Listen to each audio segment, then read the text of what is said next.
Yo Chelsea fans, welcome back to Bridge of Blue bareng gue Nanda Sugiono. Di video kali ini gue akan mereview pertandingan antara Chelsea melawan AC Milan yang berhasil kita selesaikan dengan skor 4-1.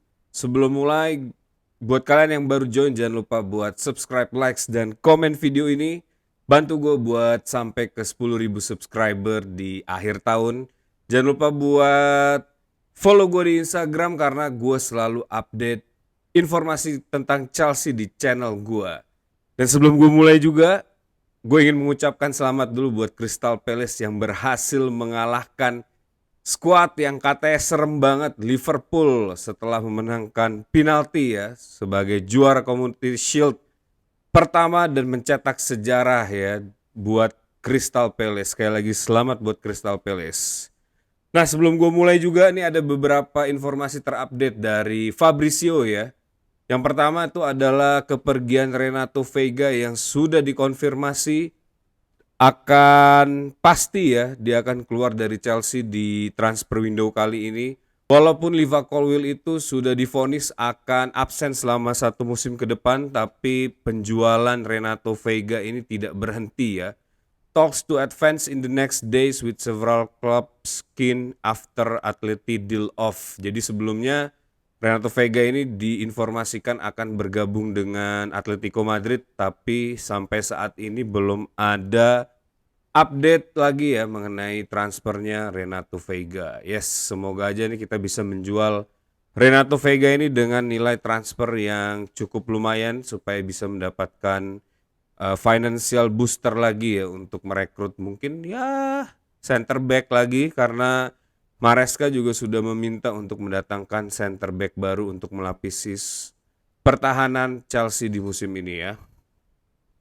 Nah kemudian update juga dari Fabrizio juga mengenai Xavi Simons ya. Diinformasikan bahwa Nkunku ini akan menjadi salah satu faktor penentu untuk transfernya Xavi Simons ya. Jadi ada kemungkinan akan ada swap dan Nkunku akan kembali lagi ke RB Leipzig tapi belum tahu ya karena menurut Fabrizio ini Nkunku has been discussed as option with Leipzig same as Derek George tapi Nkunku sendiri ini belum menyatakan ingin kembali ke RB Leipzig tapi yang pasti Jackson dan Kuku itu akan segera pergi dari Chelsea di transfer window kali ini. Nah, tapi dari The Telegraph juga menginformasikan RB Leipzig want Christopher Kuku as part of Xavi Simons.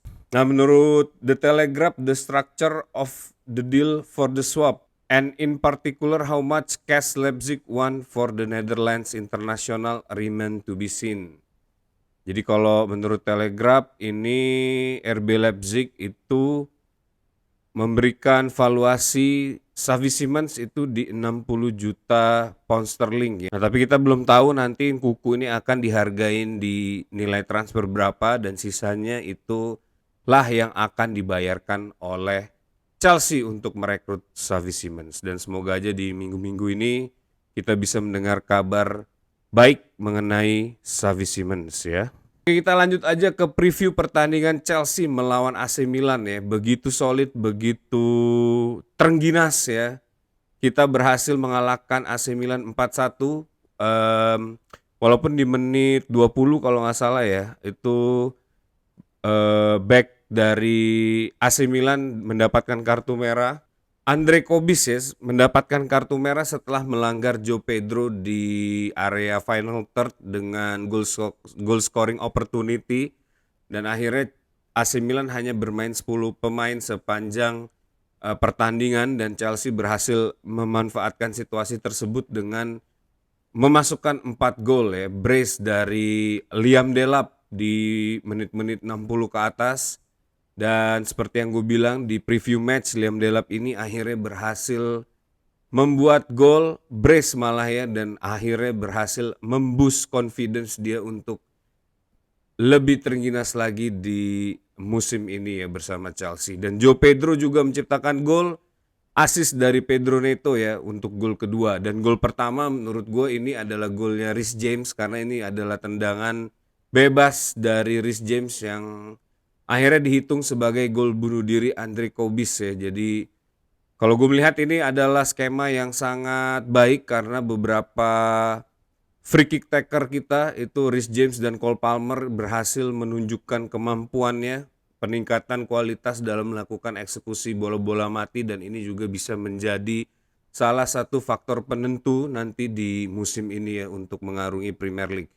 Karena kita hanya punya waktu 1 minggu lagi sebelum game week pertama melawan Crystal Palace, dan beberapa skema bola-bola mati yang gue lihat dari pertandingan ini juga sangat baik ya, dari corner kick maupun dari free kick ya, dan juga eksekusi penaltinya Liam Delap yang sangat-sangat bagus menurut gue ya. Dengan sangat penuh percaya diri kita mendapatkan algojo baru untuk mengeksekusi tendangan penalti selain Cole Palmer ya, yang biasanya sudah 2 musim kemarin selalu menjadi jagoan kita kalau ada situasi untuk menendang dari titik putih. Nah, seperti biasa di pre-match ini gue akan menilai kira-kira siapa aja yang sudah siap dan belum siap untuk dimainkan di Premier League di musim ini. Dan di pertandingan melawan AC Milan ini ada peningkatan yang signifikan menurut gue dari pertandingan yang sebelumnya melawan Bayer Leverkusen.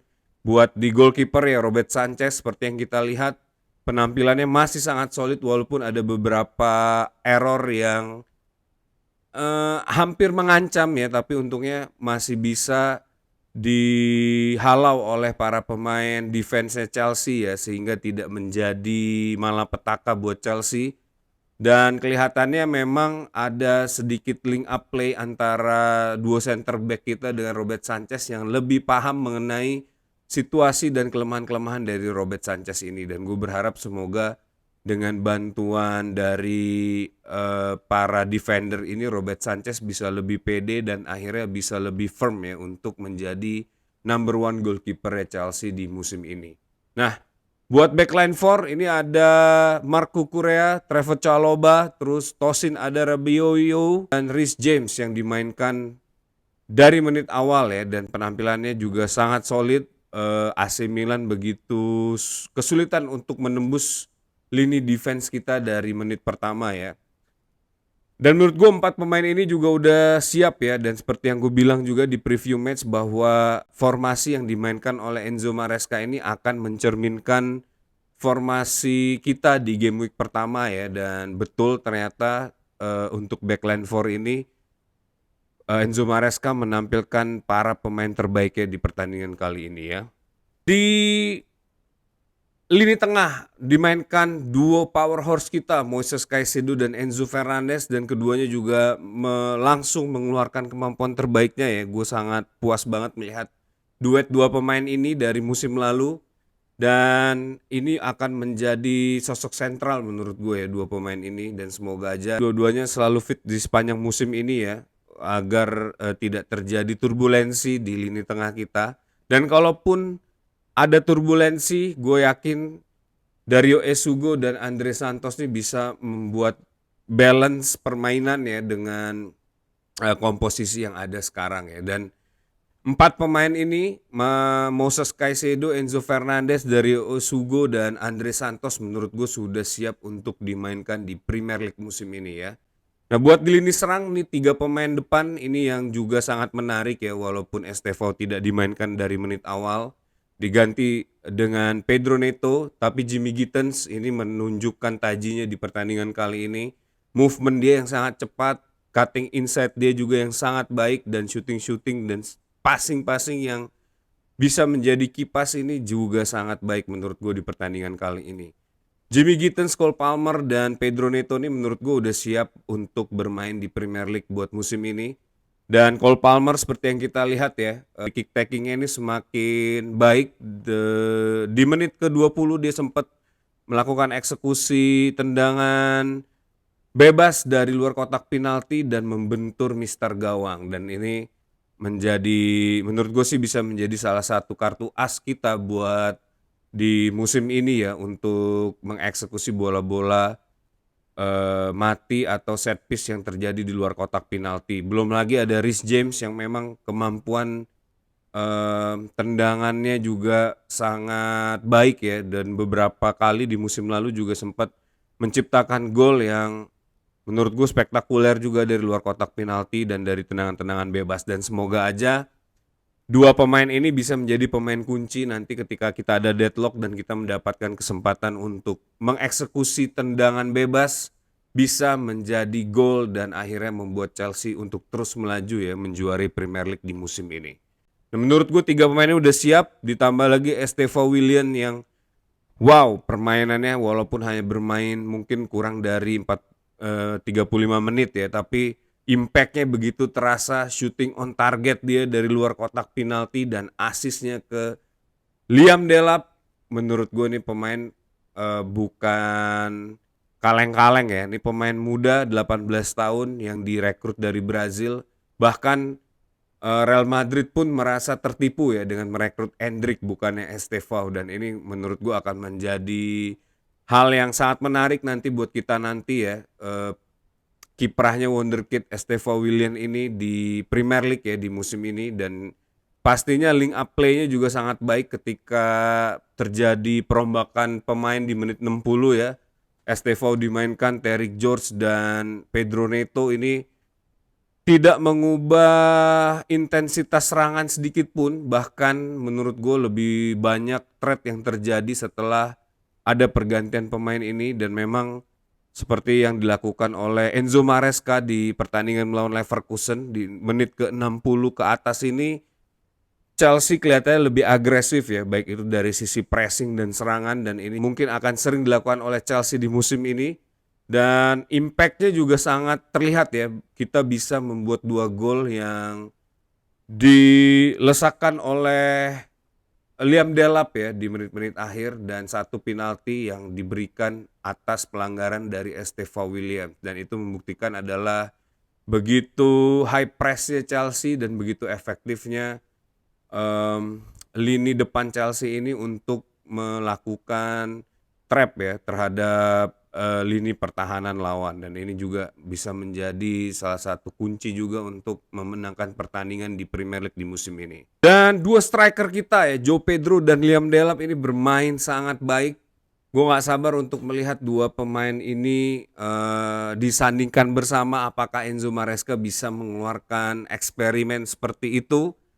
Walaupun kita pernah bermain dengan skema 2 striker ya waktu di Club World Cup, tapi kita mengalami kekalahan melawan Flamengo. Tapi yang gue nantikan adalah duet dua pemain ini, apakah mereka bisa dimainkan berbarengan dan impactnya seperti apa, itu yang belum bisa terjawab di sepanjang preseason ini. Tapi kalau mereka dimainkan sebagai central number 9 di Chelsea, mereka dua-duanya sangat gacor banget. João Pedro berhasil membuat gol 5 game 5 gol di sepanjang start dia di Chelsea ya, dan ini adalah rekor yang sangat baik menurut gue. Dan Liam Delap juga akhirnya bisa lagi-lagi menghapus kutukan nomor 9 Chelsea, dan dia berhasil menciptakan brace di pertandingan kali ini. Movementnya yang sangat signifikan. Pelanggaran pertama Estevao yang akhirnya berbuah penalti juga salah satunya adalah passing dari Liam Delap ya dari sisi kanan, dan akhirnya bisa dimanfaatkan oleh Estevao. Dan tendangan penaltinya begitu compose ya, begitu percaya diri dan begitu tepat. Dan juga gol kedua dari Liam Delap ini wow, sangat percaya diri ya, tendangannya begitu sempurna masuk ke sisi sebelah kiri gawang dari AC Milan ya, McMannon yang hampir aja kita rekrut. Tapi gue melihat emang McMannon ini adalah ball playing goalkeeper yang baik sih menurut gue. Dan kurangnya AC Milan ini emang ada di lini defense sebenarnya. Jadi ini bukan 100% kesalahan dari McMannon di pertandingan kali ini sehingga bisa kemasukan 4 gol, tapi memang ada miskomunikasi dan mismatch antara defender-defendernya AC Milan ya. Apalagi mereka bermain dengan 10 pemain dan tentu itu sangat berat ya. Jadi ya kalau gue lihat sih McMannon ini masih oke-oke aja sebenarnya. Tapi kalau dilihat dari pertandingan kali ini, Robert Sanchez jauh lebih baik daripada McMannon ya. Dan mungkin itu juga yang membuat Todd Boehly tidak jadi merekrut McMannon di bursa transfer kali ini ya. Nah, Kalau kita lihat dari sisi permainan, gue sempat membahas juga di podcast gue bareng Ole dan Iksan ya, bahwa Chelsea di musim ini akan berusaha untuk memperbanyak touch in opposite box, dan terbukti di pertandingan kali ini Chelsea berhasil menciptakan 36 touch di opposite box sepanjang 90 menit. Dan balik lagi, salah satu rekor terbaik touch in opposite box itu ada dipegang oleh Manchester City sepanjang musim 2022-2023 saat mereka berhasil menjadi treble winner. eh, Sebanyak 40 kali touch in opposite box per game sepanjang musim itu berhasil diciptakan oleh Manchester City pada musim itu. Dan gue juga udah bilang bahwa kelihatannya Maresca ini ingin mereduce possession play dan menciptakan banyak touch di opposite box. Dan di pertandingan kali ini 38 touch in opposite box dan 58% possession, turun dari rata-rata kita biasa mendapatkan 65% possession di setiap pertandingan. Dan ini juga menurut gue adalah progres yang signifikan dengan para pemain yang ada sekarang, dengan komposisi pemain yang ada sekarang. Ini bukan nggak mungkin ya kita bisa menciptakan gol yang jauh lebih banyak daripada di musim-musim kemarin ya. Dan itu juga kayaknya menjadi alasan kenapa Chelsea sampai saat ini belum ingin menambah lini defense dan masih menitik beratkan terhadap perkembangan dari Xavi Simons dan Alejandro Garnacho untuk menyempurnakan skema yang akan dibuat oleh Enzo Maresca di musim ini. Dan ini gue sangat penasaran dan gue merasa ini sangat menarik banget buat dinanti ya. Jadi kita akan lihat seperti apa kiprah Chelsea di musim ini. Apakah kita akan bisa menjuari Premier League?